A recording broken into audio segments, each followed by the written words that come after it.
If you have a garbage disposal that isn't working, there's a couple things that you can try. First, obvious, to go inside the sink and see if you have anything that's lodged inside the spinning blades. Of course, don't try this until the switch is off, and better yet, until you turn off the breaker switch. Make double sure.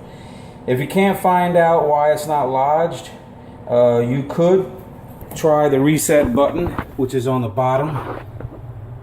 It's this button over here. Hit that button, try it again, see if it comes on. If not, you have to take this bad boy off. It's really simple to take it off. All you gotta do is unplug it, take off all you need is a screwdriver, take off the line that goes to the dishwasher. You got 2 bolts holding the plumbing, one here and one on the other side. Take those both off. Get yourself a screwdriver and a hammer and just tap the bottom of the ring. You have 2. You have the bottom frame that's holding onto the bolts, then you have this ring over here.